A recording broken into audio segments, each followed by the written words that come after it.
Hey folks, how are you? John here. Happy Thursday. We'll get started in just a second here. I wanted to say hi, letting some folks in. We had a big turnout and interest for this one, and so excited to see so many folks find this topic of interest. Okay, cats and dogs, you guys ready? This is it. Call it Skip the SOPs. And I got to tell you, I love this one from a time standpoint, just from a time management standpoint. This is a topic that makes a ton of sense to me. Now, for you guys, some of you all know Colby. Don Canada's on here. I think Don and I have the same Colby. We're high quick starts. So I just like to say, give me the end in the beginning. I do not need to wait until the end of the webinar to find out what the point is. It's not an Agatha Christie novel. Just tell me the end, LaDuca. So I'll accommodate those of you who are like that. I'll give you the 30-second version of this, and you can leave. If you're like, got it, I'll go run off and do that. Another wisecrack that keeps coming in through chat or some of my friends teasing me, no, this is not my Playbook Builder uniform. I just keep wearing this shirt for webinars. It keeps hitting on Thursdays in the rotation. No, we don't have a uniform around here. Here we go. So my recommendation for doing process that is contrary but works, and that's 23 years of doing this stuff, is this little outline right here. And I'm going to walk you through it, and then we'll go deep into the webinar with the details. For those of you higher fact finders who want to know the nitty gritty. Number one, don't screw around working on playbooks that don't matter. Pick one that's going to get everybody's attention. It's going to strike a jugular. It's going to make a big impact to a bottom line result. Go to the scorecard. If it's off track somewhere, go start there. You're always going to hear me say that. There's doing process and then there's solving problems. When we talk about training people to make problems go away, everybody gets very intuitive. It all makes sort of common sense. When we start getting into process land, and I'm using the air quotes to be sarcastic, everything sort of jumps the rails. We all start falling over ourselves. How do we do process? Well, just go solve a problem like you're training people, and all this stuff will take care of itself. Number two, pick your SME wisely. As they used to say in the theater, it's all in the casting. And so, you get Danny DeVito to be your leading man. There's not a hell of a lot you can do except try to turn that thing into a comedy. It's just never going to work. And so you're going to have to consider that the subject matter expert needs to be paired well with the content. You pick somebody who's just wonderful, but you ask them to talk about stuff they're not good at, they're going to be terrible. So pick your subject matter experts with some care. Number three, map your process. Use our AI, use the templates, use a whiteboard. Just map the process out, and then this is the hack. Turn it into a shot list and interview your subject matter expert on camera. Don't go writing a great big 14-page SOP no one will read. Just go right to the camera after you've mapped it out. I'm going to show you how. You'll find it's absurdly common sense, but sometimes it's uncommon sense. You just be like, gosh, I was trained to do it the hard way. Why in the hell can I get away with it doing the easy way? Well, don't tell anybody, but it actually works. Finally, turn the SOP or turn the video into an SOP using our AI. It's magic. You'll love it. And it is kind of magical. So as we dive into this thing, I'm going to walk you through specifically how we do this. Here's my agenda. Number one, I'm going to show you the workflow. I'll walk you through again. Don't get freaked out if you're not a details person. I got to accommodate those of you who have the attention span of a gnat, like me. And I also have to accommodate some of you that want to know how the watch is built. So I'm going to take you into the details, but you can just keep it simple for yourself and just look at the graphic of this workflow and you'll see it's pretty intuitive. Number two, I'm going to walk you into some techniques, both for filming people, interviewing and dealing with human beings, but also some of the camera stuff and just some of the techniques for getting the goods out of them. I think that's why you're here. And then because some of you want to know, and I think it's an appropriate question to ask, what kind of gear's right to use? And I'll just talk about that and touch into that as we dive in. It's an important topic. You could way overdo this and it'll waste a bunch of your time. Let's start at the beginning, right? Workflow, technique, and gear, and then I'll share some resources. So why video? Well, because it makes better content. That's one of the best reasons for using it. Last time I checked, my teenagers weren't clamoring to get their hands on Moby Dick and read a classic. They're watching YouTube videos, they're watching TikTok videos. I'm sure you find the same is true with your staff. We have a video world. And what I always say to folks is, here's the test. I'm going to tile my bathroom, or you are. Are you going to the library or YouTube? Yeah, you're going to YouTube because there's so much more information. You can get it faster. It's very convenient. You can hit pause, watch the techniques. Video imparts so much information your mind can't even account for. And let's just say you were a fabulous writer. Who's going to read your 30-page SOP? So video is just better. As a medium, it makes for better learning content. Number two, it's a hell of a lot easier from a workflow to use video with SMEs, subject matter experts, instead of having them write standard operating procedures. So even if you were going to write them yourself, you'd still want to interview them on camera because, golly, you can get them in and out of your office in a couple of hours and get them back to being A players where they belong. So using video instead of scribing just makes so much more sense. I learned this the hard way. It sounds cool, right? You're going to delegate this to your subject matter experts. Isn't that a great leverage for your time? And it all sounds very impressive. They never come back to you. They just go off. You'll never hear from the subject matter expert again, or God forbid they do. They've locked the place up. They've set themselves aside. They come back to you with a tome, like a 400-page document, and go, "Here are my SOPs." You can't win for trying. So basically, skip that whole mess. Instead of having them write SOPs, just sit down and interview them. It's easier on them. And since they're A players, you want that. You want their time to be light. Thirdly, and this is it, guys, this is why we're doing this. It's a hell of a lot less work for you. When you can basically just build a single playbook in a week this way, it gets really attractive doing process. When you're thinking about it the old way, chiseling away with your little hammer and good gravy, that just is a mind-numbing proposition. But if I can move this along for you and you could see how quickly you could get content out where it needs to be, not in Playbook Builder where it's just in the cloud, no, in the hands and the heads of the people on your team, then it's sexy, then it's exciting, then it's moving scorecard numbers. So that's the game, right? So how fast can we get that stuff out of the heads of the people that have it and into the hands and the heads of the people that need it? Well, if you go and do a Zoom call and teach them, you got to start all over again. So put it in Playbook Builder, but let's do it fast. That's why video is great. So here we go. Number one, we're going to talk workflow. Numero dos, I'm going to get into the techniques. And number three, we're going to talk on gear. Okay. First up is a technique. I told you, don't freak out. This is not going to mind numb you. It's actually kind of intuitive and simple. We're going to start at the beginning with mapping a process. Then the SME, the subject matter expert, preps themselves. Then they get interviewed. Then you upload the videos. The software, the magic of AI will convert the video into an SOP, and then you'll touch it up or enhance it basically with additional assets. That's your workflow. Insanely fast, efficient, and effective. Okay? We'll start with mapping. As you already know, you've been introduced to Playbook Builder. There are 4 ways in the software that you can make process. The good old-fashioned way, old guys like me still like, is a whiteboard. You can map a process this way. Nothing's stopping you. You're going to use the 3-step process documenter EOS teaches, or just good old-fashioned whiteboard markers. And think of this, I recommend you think of a process like chapters in a book. Have you ever read a business book that had 600 chapters? Probably not. So keep it around 10 to 12. And I use that as a rule of thumb because if you get beyond 12 core ideas in a process, 12 milestones or major chapters in your book, it's likely it's either 2 playbooks or you're just getting too granular, too detailed. So high level, I just show 6 on this graphic here because I ran out of room, but 8 to 12, somewhere in there is a good rule of thumb for major milestones in a process. Then you're going to interview the subject matter expert and get the bullet points. You're just going to ask for the bullet point. Don't let them tell you their life story. What you're trying to do by mapping the process is get the perimeter, get the edges, find out how dense the content is, get a feel for your subject matter expert. Are they a long talker?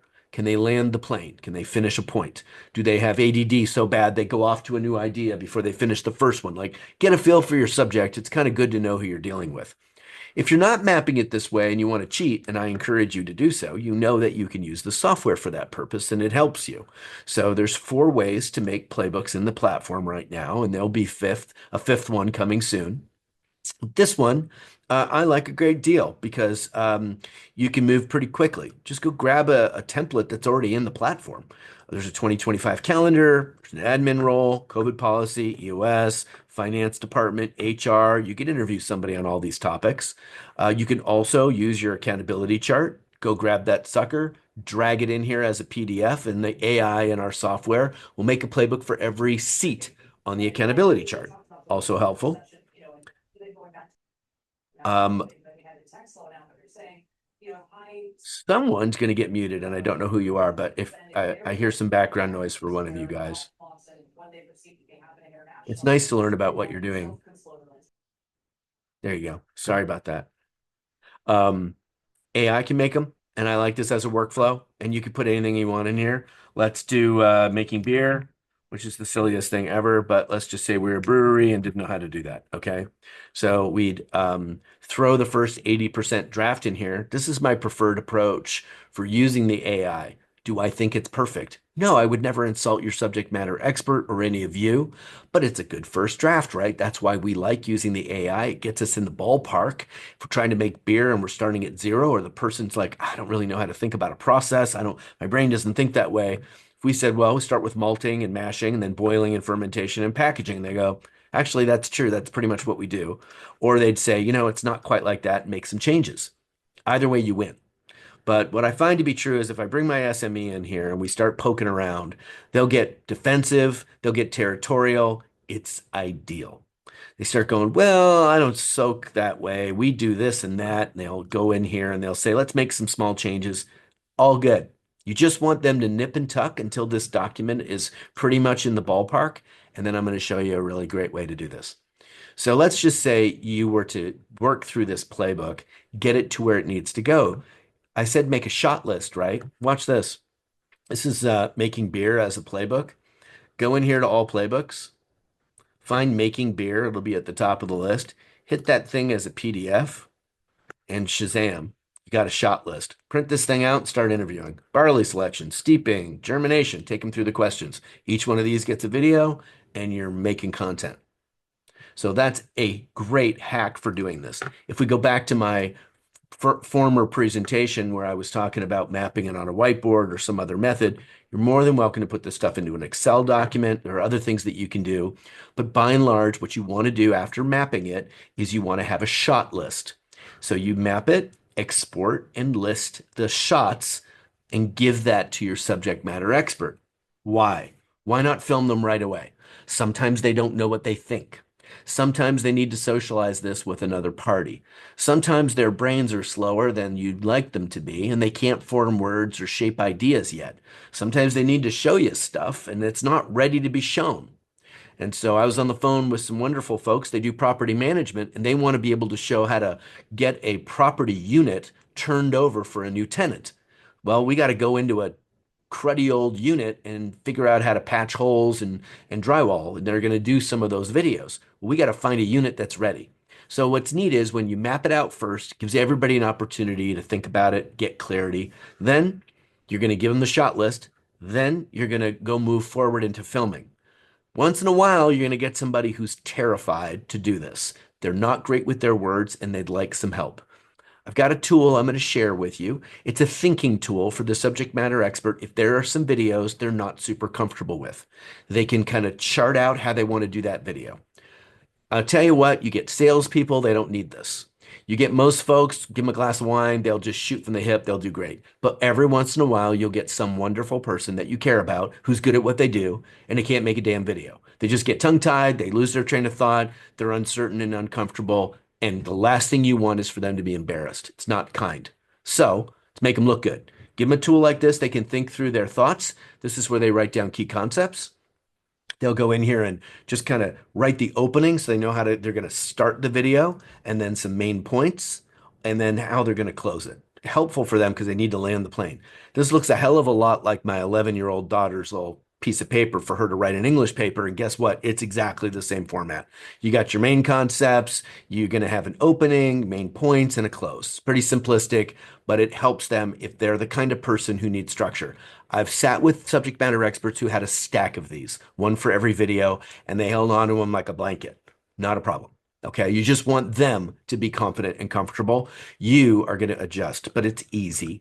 Most of the time, subject matter experts are subject matter experts because they kick butt. They don't need the sheets. Okay, you're going to interview them. I'm going to talk a little bit about how to do that. We'll dive in together and I'll show you some tips and tricks. That's the technique portion of our demo. But since our presentation today, But since we're still in the workflow, I'm going to keep going. I'm going to kind of walk through it. Imagine we've just sat with them and we've interviewed them, either on a Zoom, done a screen capture, or we got out our cameras and we filmed them. Now we're going to go to the last chapter, which is you're going to upload those videos and you're going to convert them into standard operating procedures, touch them up, and then bring other assets into the playbook to enrich it. Now, I'm going to show you how we do this. I'm going to go back to my um, demo software account here in Acme, and I'll go to services, senior consultant. Let's say I got working on this playbook and I've got a video in here and I've got an interview for goals.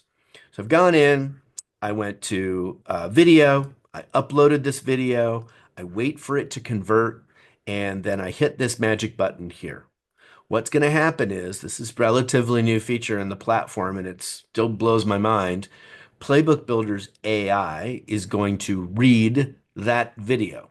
It's going to interpret what I just articulated, and you just saw it do its little magic.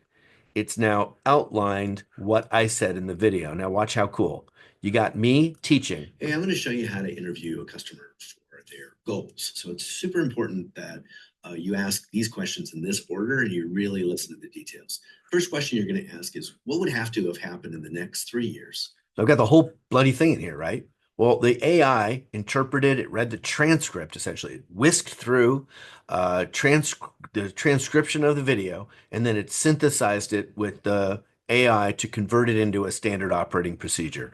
Guys, this is where we save you hours and hours and hours of effort and work. Go right from the video, right directly into the AI, and you've got the outline of the SOP. Now, is it perfect? Maybe you want to add a little bit to it. Do you want to change some of the language that it electively used? Fine. But isn't that slick? This is my language. This isn't just arbitrary. This is literally the things that I say in the video. So if you want to get it right on the mark, drop it right into our software now. You do have to wait for the video to complete processing and then hit this little magic button here and it'll turn it into a standard operating procedure. If you hate your videos, because sometimes we do, because we're all human, you can delete the video afterwards and Shazam, you keep the standard operating procedure, you get rid of the video. Okay? Now, you know that you're going to want to enhance this with other doodads. What I've learned from doing over the years is it's pretty intuitive when you're watching the video or reading the SOP that there's probably a few things in here I should add. Well, maybe an example of the questions that I ask in written form would be helpful to supplement. So I've got that. I'll upload that as a PDF. Or maybe a checklist would be a good idea. I listened to it and I realized, wow, it lends itself to a checklist, or it's really dense and really complicated, or it's very high intense importance. The information is critical. I'm going to add a quiz to verify that they've been through that portion. So I'll supplement for a quiz. What I've learned from doing is routinely, folks will make content, pop right in, watch the video, and realize that one really needs this. It needs an image. It needs this. It needs something additional. Something new we threw in the newsletter today. If you guys are hunting around, you'll love this. This is a fun new little thing. So let's say this is interview for goals and I want to add an image. You see these two little icons? I'm just going to show you this. Look at this now. We have an image library in the platform. So I can go pull up an interview and go, cool, just add a photo into my SOP right there. If I want to, here, I'll move that out of the way. Let's do a Giphy in here too, because these are kind of fun. This icon right here, and I'll do, you know, interview, because that's what the topic is. Yeah, of course, we'll use Shrew. So there you go. Now you have my video, and then you have a nice Giphy in there, so you can have some fun with that. Mainly what I'm getting at, though, is upload the videos, hit the magic button, convert them into SOPs, and edit them to your liking. This will grossly truncate the amount of time it takes you to create that kind of content. Now, our topic for today isn't just using the doodads in the software, though. We'll go back to this and we'll say, all right, so what's next? Technique is what's next. We really want to talk about how do you get good stuff out of people? How do you interview them and really get compelling content? So I'm going to walk you through how to do it. I said this to you. I've been doing this for 23 years. It was a joy to do, and I got good at it. There are two levels of technique. There's technique with dealing with people.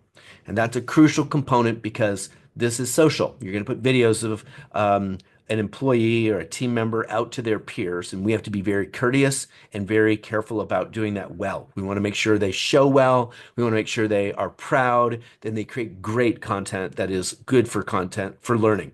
Number two is you're going to be using a camera, which may not be something you're super familiar with. You may not have technique experience with this. I'm going to show you some simple doodads so that that doesn't get in your way. First up, though, we're going to talk about calming nerves. If you think about being filmed, just the thought of it can make you feel a little nervous. Subject matter experts didn't always sign up for this crap. And so once in a while, they're like, yeah, I'll do it, but oh God, I wish I didn't have to. And so you'll deal with nervousness. It's the single biggest reason that these get difficult is people dread being on camera. And so it's an important thing for us to address. Number one, please know this. Everybody gets nervous and tell them this. Everyone gets nervous. It's not like some people are born good on camera. Actually, even people that are good on camera get nervous. They just get over it and get through it. Nervous people who never make videos quit too soon. So pretty much what I call it when I sit down with somebody is 5 minutes of terror. Everybody was going to spend the first 5 minutes being filmed, being like, oh God, I hate this. And then you sort of forget and you just move on and you just start having your conversations on camera. I've had film crews come in and they were circling around a boardroom meeting. It was super distracting and we were all looking around. But after a few minutes, you just forget they're there. This is exactly the same thing. Remind them of that. Soothe them out of it. Don't start filming until they get through that. And so chat with them a little bit. There's a great story, Alan Funt. Alan Funt was the guy that did Candid Camera. He would sit people down and they'd have the makeup guy come in and touch up the subject. They'd be fixing the lights. And meanwhile, he's making small talk. Hey, I heard about your divorce. How's that going? You doing okay? And blah, blah, blah. And they're making small talk. And by the time the guy's like, everything's done, they turn off the light and they go, okay, you're done. And he goes, what do you mean I'm done? We haven't started yet. And he goes, that was the interview. Now, I don't suggest you trick your subject matter experts, but one of the valuable things is that when you get people into small talk with you and you get them engaged, they'll start to calm down. One of the ways you can do that is have them talk to you, not the camera. Staring down the barrel of the gun is scary. I'm doing it because I do it all day long, but you know, not everybody you're going to be pulling in is going to be really comfortable with that. I'll show you videos all over my playbook accounts. Amazing stuff. People are awesome. They're more comfortable than ever before because we're using videos all the time now because we all have cameras in our pockets. But it didn't always used to be that way, and some people just get nervous. If that's the case, you can shift their gaze, and I'll show you how to do that. Number two, or the last one here, is get them happy.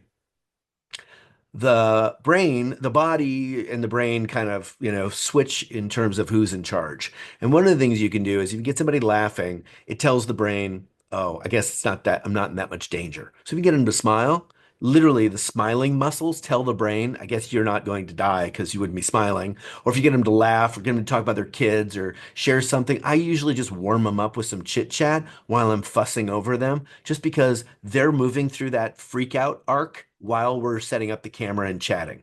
Their adrenals are kicking in and they're getting like through it before we start filming. And I know this seems like a lot of talk about such a silly thing. I got to tell you, you're good people, you care about your team members.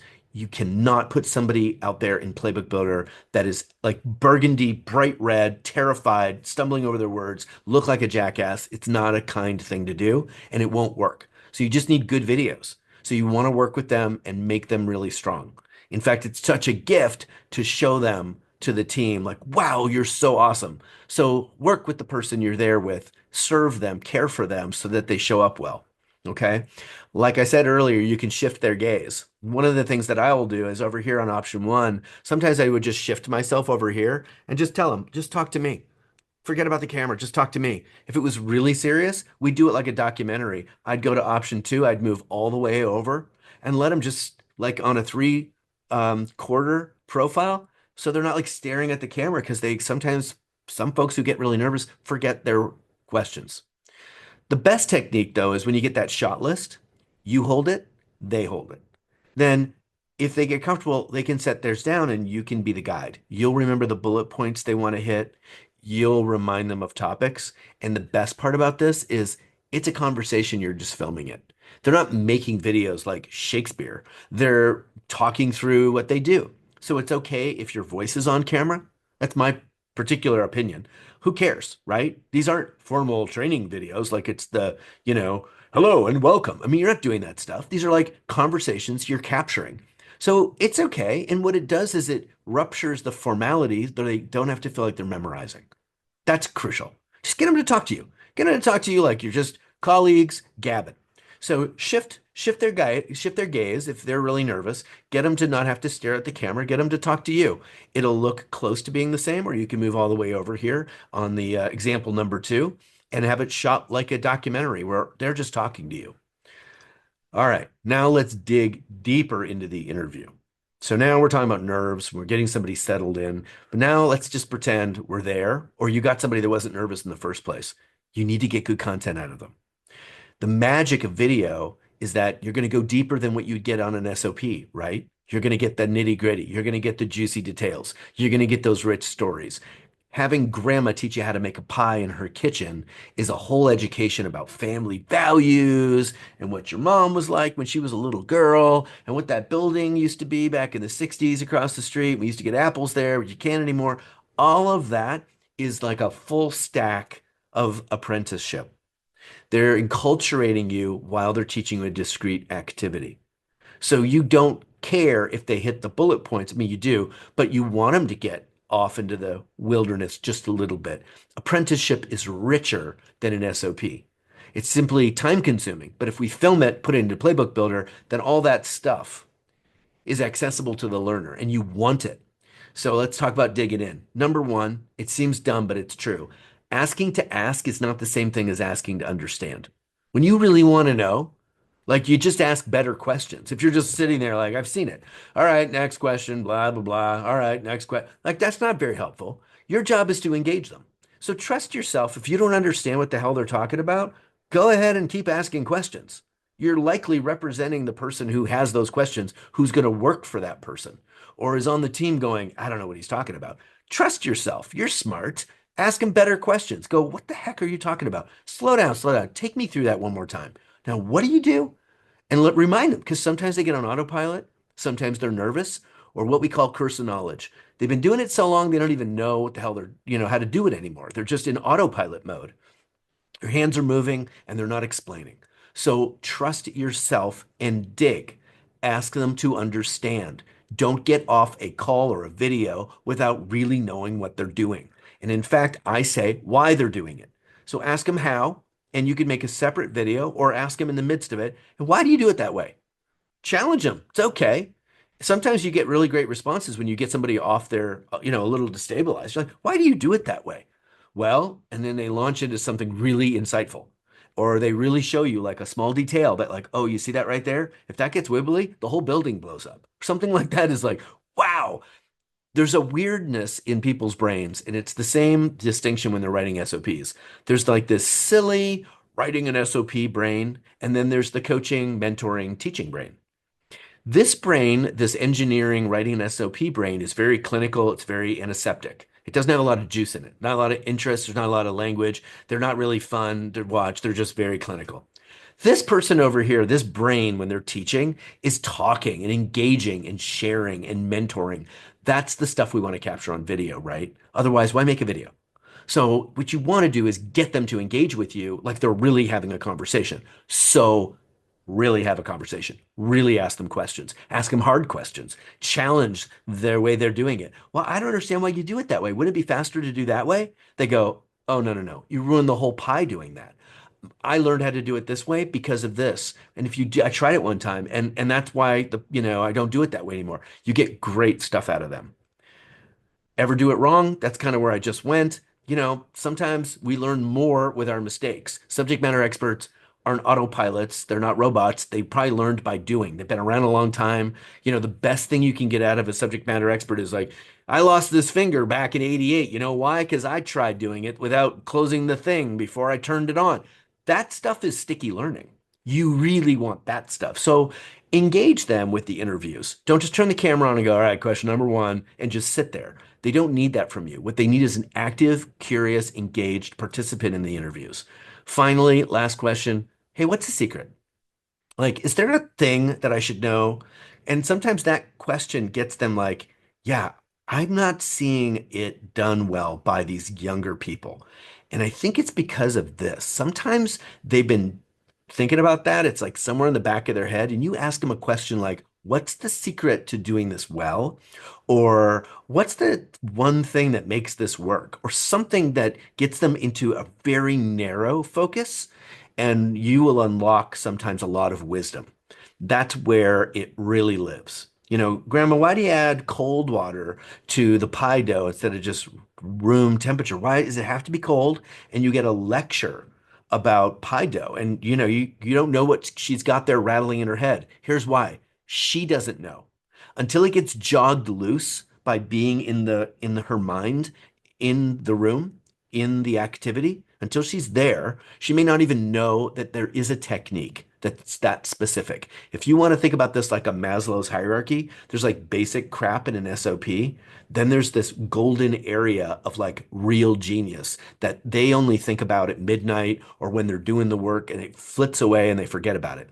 If you ask them, you're present, they're present, you'll get this thing and you'll feel it. You'll feel it. The video will capture it. It's the magic. It's the thing that makes them great. And you really want to find that. Like a detective, see if you can find what that is. Ask them, so what's the secret here? And you might find something that's genius. Most of the time, you can find it. All right, basic stuff. You're going to be shooting like this. This is kind of rule of third stuff. You're just going to want to shoot dead on. Eyes about two-thirds of the way up the screen. You want what's called headspace here. So you don't want to crowd them. You don't want it to be too far away. It's not a very good video if somebody's like this big in the frame. On the other hand, you don't want like somebody's face like crowding it. It's kind of scary. If you do find that you're demonstrating something, you're going to push the person to one of the two sides. Call this the long side. The thing with the long side, and you'll see this with documentaries when someone's going to demonstrate someone, like Vanna White kind of like demonstrate something. You, as the interviewer, want to be over here. You want to be on the opposite side. You want their eyes shooting into this gap on the long side. I know that seems dumb and super technical, and you're not trying to become a film major overnight, but you'll like your videos. You might as well know some things. Another thing has to do with file size. This is another super nerdy thing, but I'm putting it in this presentation anyway. You just want to make sure you don't shoot these things in 4K. You're going to get a 2-minute video that's like a gazillion, 8 terabytes. Shoot these things as low as your settings on your camera will let you. If you're shooting with an Apple, you're going to want to bring it down as low as you can. 480 would be my ideal. If you can do the same thing on an Android, you should be able to get into the settings, set the quality, make it low. Maybe not 140, maybe stay around 480. That's a perfectly acceptable place. When video gets converted into web, that's MP4, it'll convert down that way anyway. But if your file shows up and you're trying to upload a gazillion, gigabyte file, we will deny it. And then you got to figure out how to upload it into YouTube and embed it in PlaybookBuilder. Try to make your file smaller. You're not going to shoot long videos anyway, so it's not going to be the length that you'll usually deny you access to PlaybookBuilder. It'll be you shot it in some bougie high end, high pixel count, gorgeous quality that you would use for shooting on a great big, if you're going to put it up on a monitor, it's something enormous. But when it's this big, you can get away with a really low quality video. It's standard definition. It'll look just fine. So don't freak out. Your videos won't be ugly. They're just not going to be costly from a memory standpoint. They won't be big files. So make them smaller sized. Okay. Okay. Moving into gear. Gear is a fun conversation. It's not tactical. We're going to keep it pretty light. It's pretty intuitive. You're going to have different kinds of videos, right? You're going to shoot this kind of thing where it's like head and shoulders or show and tell, those kinds of videos. You're going to use your camera.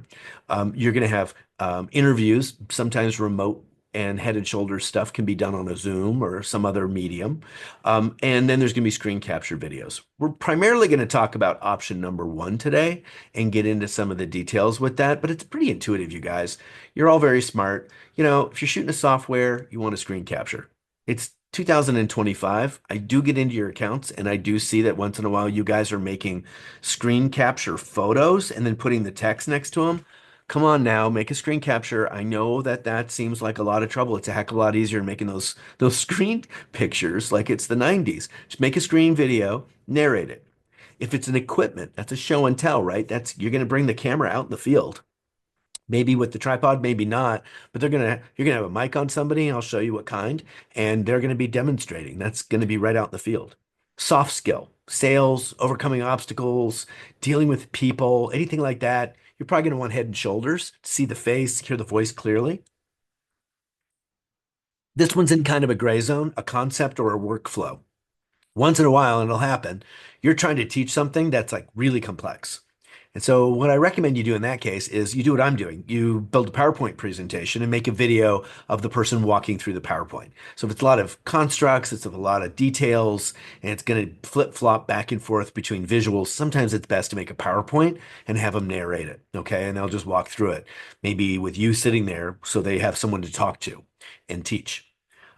Next is a story, and obviously those are going to be head and shoulders. And then finally, a physical technique. They're going to be demonstrating lifting techniques or something. There you go again. You're going to be using, a camera to shoot them. Cameras, what do I say? Use your phone. Yeah, use your phone. You've got it in your back pocket. You already know how to use it. And the best part is nobody gets super nervous when they see a camera come out that looks like a phone. I know because I used to think it would be cool to impress our clients. We'd show up with $50,000 worth of gear, and it suddenly got really scary. Like, oh my God, is this going to be on YouTube? Like, people would get nervous, like we're making a movie or something. You know, Everyone is accustomed to having a family photo taken by somebody with their phone. So it's a great tool to use because you know how to use it, it's in your pocket, and no one gets freaked out. So I recommend it, Android or Apple. And then what's a big tell with using a phone is typically the audio. And so I recommend using this little Hollyland mic, and I'm going to show you. I have one here. I'm going to show you how we use it. This reasonably decent little tripod attachment, and then a travel tripod that actually, is pretty low. It's not super high end, and you can buy it's an Amazon version. Can you buy more expensive gear? Yeah, guys, absolutely. Do I care? Not really. I don't think you should have to spend that much money on gear or get the highest quality stuff that's available to do quality work. There's a lot of stuff out there. The good news is I've already used this stuff. I've already broken it. I already know which stuff sucks. This stuff is pretty good and it's not too expensive. Now I'm going to show you my setup over here. Here's my phone, okay? And this is the Hollyland mic that I was showing you. Comes in a cute little box like this, and you can take stuff out. This little attachment, you just fit this right into the bottom of your phone where you're charging, and it's got a little light that blinks. And then out of here are these little pucks. They look like a puck. I'll show you that. It has a little magnet on the back, and I would just stick this right here. It pairs with my phone. I can tell by the way the lights are blinking that they're paired. That's it. Now I can shoot in a warehouse. I can have a guy out in a field, in a vehicle, in a busy room with air conditioning or ambient sound and the mic, beautiful quality sound. So if you want decent videos, I'm not talking about high-end production, but good for the work that we do, with Playbook Builder. That little Hollyland mic is a great investment. It's 120 bucks, won't break the bank, and it does a nice job for you. If you're going to do these, I suggest that one. The rest of this, the tripod is nice, especially if what you're going to do is that slide over to the left or the right so that your viewer can talk or your interviewee can talk to you. You'll like having a tripod for that. Your arms will get tired. I'll promise you that. Okay. People ask me about lighting all the time, and I have kind of a wishy-washy answer. Eh, I'll tell you what, if you can avoid it, avoid it. If you can't or feel like you want to do lighting, it's okay. Go get lighting. It's neither expensive or overly complicated. Can take a little bit of negotiation to get the lighting right. A lot of the younger folks are comfortable with the Ring cameras. They do a nice job. As far as I'm concerned, anything that gets between you and the interviewee creates a barrier, it makes them nervous, don't do it. So if you can get like natural light, use natural light. Have them, this is the window, have them facing the window. They'll look beautiful. Nothing beats the sun for making people look great. And if you can shoot these things indoors with a window that's nearby, I recommend you do it. If you can't, you're shooting at night, you live in Alaska, whatever it is, fine, get a light, but just play with it and get comfortable with it so it doesn't become Cecil B. DeMille, you're doing like a Steven Spielberg production and you freak people out. Or worse, you don't know what the heck you're doing and all your videos look like a horror movie, the dark shadows, everyone looks scary. Just play with it, figure it out before you do it. Okay, let's go back to the beginning. The workflow. We talked about how do you set these things up. I'll walk through that one more time for you, but it's pretty intuitive, right? We talked about some techniques. People will be nervous. Just expect it and don't assign too much importance to it. Everybody gets a little nervous. Some people won't be honest about it, other people will, but everybody gets the butterflies. Just tell them to wade through it. And then I also talked about how to dig. Actually be interested. It's the best advice I can give you. Don't pretend to be interested. Actually ask to know. You'll ask better questions and it'll force them to really think and answer. And something happens when they do. They snap in, they focus, you get good content. Then the gear. Don't overthink about this stuff. You've got a phenomenal camera in your pocket. These phones today have beautiful cameras. They do a fine job. Certainly good enough for what we're doing, but you do need a mic. That's the one thing I recommend. Probably a tripod too. Okay. Easy peasy. The resources, I got plenty. I'm going to be putting stuff into the chat for all of you. So before you bail on me, click the link in the chat so it opens it up in your browser and you won't lose it. I'll make sure you get it another way if you missed it, but I want you to have access to it, okay? I got a whole bunch of tools. We got an entire like toolbox of stuff for you. Let me show you on my monitor here. So this is a page on our website. Maybe it isn't. Here we go.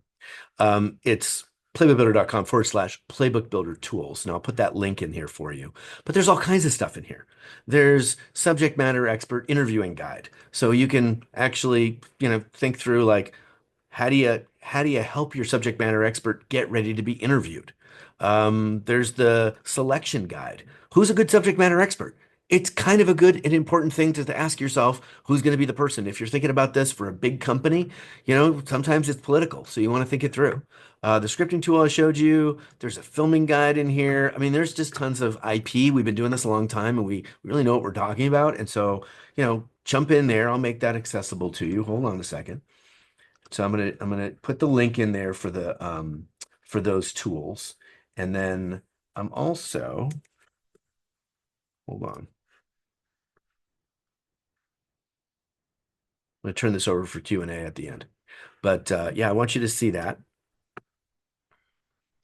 Also in there is this book, and it's a quick read. It's just like one of those little ebooks, but packed with real stuff. Like I wrote it, I know what's in there. It is the workflow I recommend, and it is direct, clear. It's good, actionable advice. It's not a fluffy little thing. It's 20 pages. It is down and dirty exactly how to do these projects so you don't blow your brains out, waste a bunch of time, or get off in the weeds doing air quote versions of process. It's real tactical. So, what happens next? Just like we started, pick your most crucial playbook. If you're going to do this, don't be working on some goofy project like a skunk works. Pick something highly visible, something your visionary wants. If you're the visionary, pick something off the scorecard that pisses you off. Let's fix it forever. You'll get a lot of energy out of that. You'll get the whole team behind you. Go pick a right playbook. Number two, pick your subject matter expert wisely. Pick somebody that can do the job, wants to do the job, and everybody likes them. You want to pick somebody popular? Yeah, that's a good idea. Their face is going to be in PlaybookBuilder for 5 hours. Probably should be somebody people don't hate. Map the process out, use the AI, cheat, and use templates, whatever. I don't care. Just get through that, but don't get hung up on writing SOPs. Interview the SME on camera afterwards. So you're going to do two interviews, kind of throw it up in the AI or interview them to make the outline, then use it as a shot list. Interview them on camera. Have them take me through it. 3 and 5 minute videos is all it takes. Bada bing, bada boom. Take them through all those bullet points, throw them into Playbook Builder, and let the magic of AI do its job. And you're almost done. You're really there. And that's the thing about this that makes it fun is it's easy peasy. Okay, Q&A. So I'm gonna get you guys off mic. We got a few minutes together. Usually I pack these things with too much content. There's not enough time for you all. Really matters to me that you get your questions answered. So jump off camera, turn off your mics, hit me with questions. I'd love to answer those. And if not, you guys can have your hour back or whatever we've got left. Anybody? Bueller? I'm gonna start picking on you guys like a third grade teacher. If I know who you are, Brad, I'm gonna call on you. Andrea. Oh, Don Canada's off mute. Okay, buddy. I'm not sure I understood the clear direction of unclick the mic and the video at Yeah, first. sorry, I need a process for you. It's okay. Hey, I just wanted to make a statement that you've done a fantastic job in Thanks, brother. explaining things. And I am a client of yours, obviously, and known you for a long time. And the insight and Thanks, brother. the innovation and revolutions that you're adding continually is impressive. So I just wanted to say thanks. And it Hey, also John, thanks. motivates me to get back in there and take one thing out of today. So just one playbook. Thank you for sharing that. Yes, sir. Thank you for that, Don. I appreciate the feedback. Brad, I see you over there, my friend.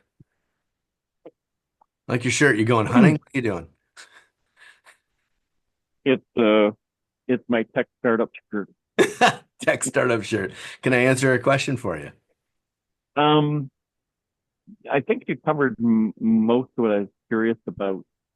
Um, in terms of one of, I was curious about using the camera in person versus the Zoom approach.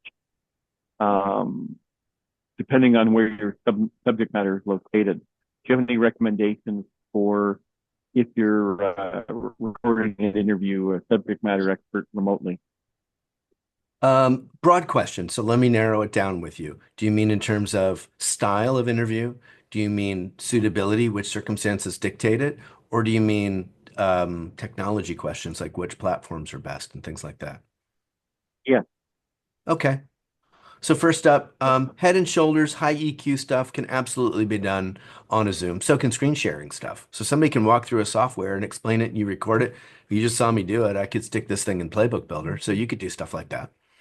Stylistically, when you have somebody and they're talking, sometimes, it's important to really get the energy up a little bit on those because you lose a little bit when you're on a Zoom. There's just not as much intuition, I feel, when I'm on a Zoom. Now, maybe that's age. Maybe I'm of a generation where I feel more connected when I'm in the room and I miss a little bit on it when you're tiny.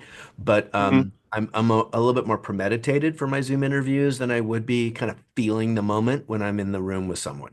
So good proper planning. Remember, I suggested two interviews. One to map the process and get a feel for my subject matter expert. The second one to actually film and interview them. It helps them and it helps me. But if I feel like, man, they are a drag, I need to jump this thing up. I might engage them, activate some energy with them.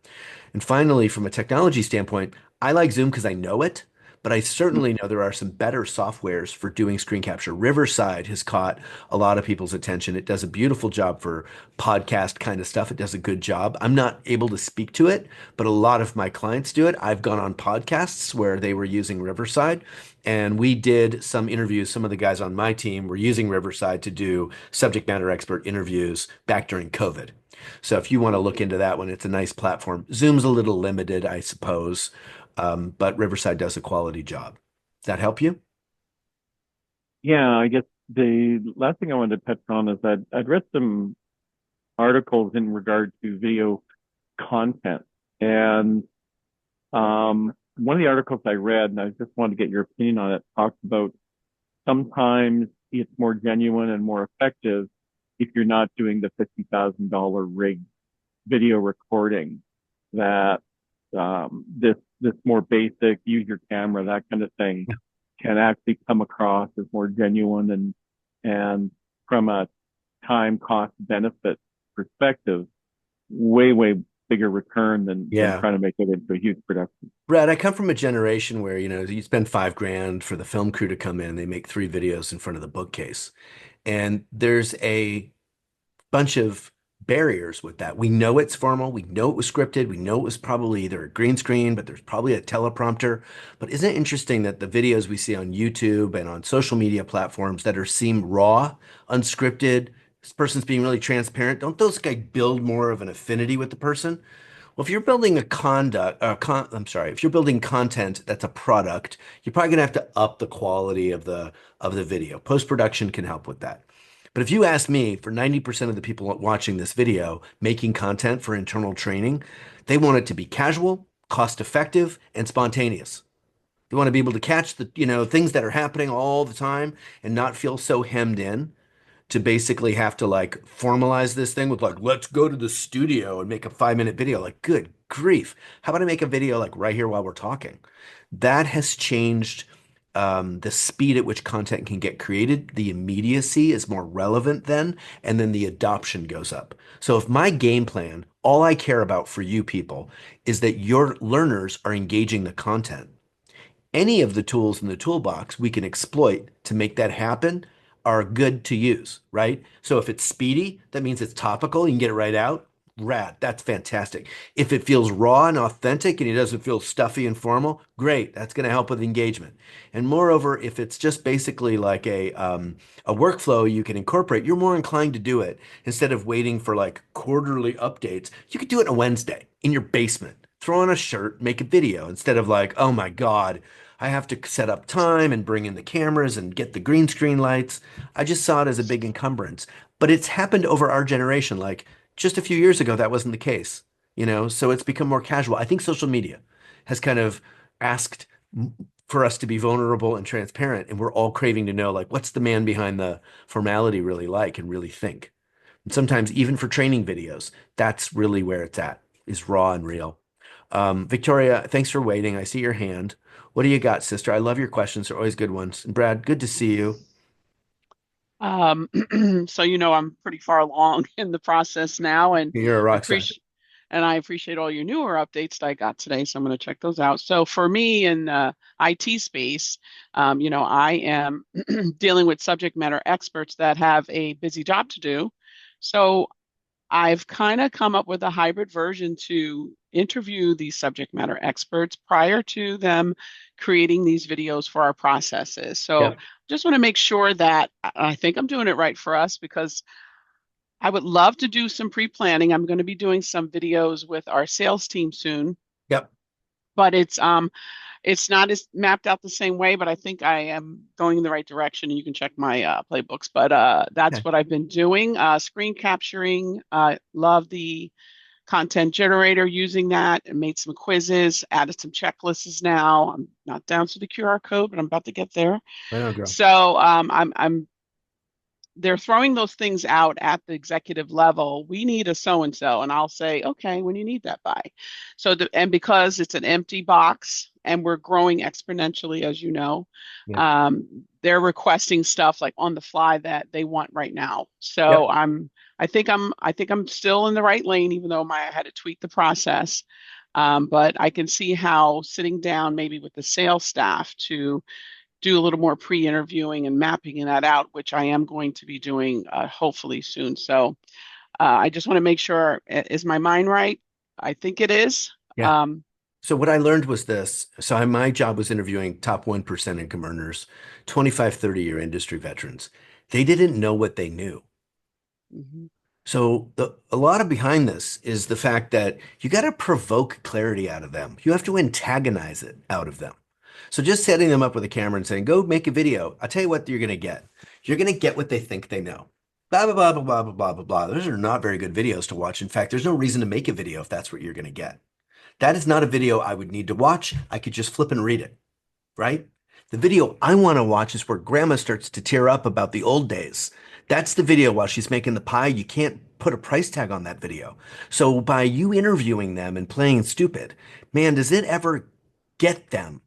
It engages their parts of their brain that get territorial, that get defensive, that start to reminisce. It's different quality. Look, Gary Vee said this, and he's quite brilliant. He's a social media genius, and he's made a ton of money helping people do social media. He said something that I'd like to disagree with, but I can't. He said, we're all in the media business now. No one's going to watch videos where somebody reads a script or says what they're supposed to say. The video they really want to watch is the one where they get a little off script and they say stuff maybe they're not supposed to say or sounds a little spicy. So what I would recommend, Victoria, is antagonize them a little bit. Challenge them, engage them. Like your intensity of interviewing them will focus them, but I know what a flaccid, flabby yawn of a video looks like. And it's somebody basically going through their 5 bullet points, and it's just a yawn. Mhm. Don't have them make a video like that. Shit, skip it. Have them make the video, turn it into an SOP, and delete it. Nobody's going to watch that thing anyway. The one that you want to watch is where you see their vitality. You see salespeople, for example, they'll flip and role play right in front of you. You'll get them pissed Mhm. off. They'll start to explain it, and they'll go, well, the guy says, and then I say, and you're like, oh. Here it is. Here it comes. And the guy's like a genius. And you're like, I had no idea. You shake him like a pop bottle and stuff comes out. That's why we interview. All right, my friends. Without further ado, we're at the top of the hour. I'm going to let you all go. I so appreciate you being here. It's a pleasure to share. It's a fun topic. Congrats on the successes. And yeah, keep the questions coming. I appreciate you all. Have a great rest of the day. Great job, John. Thank you all.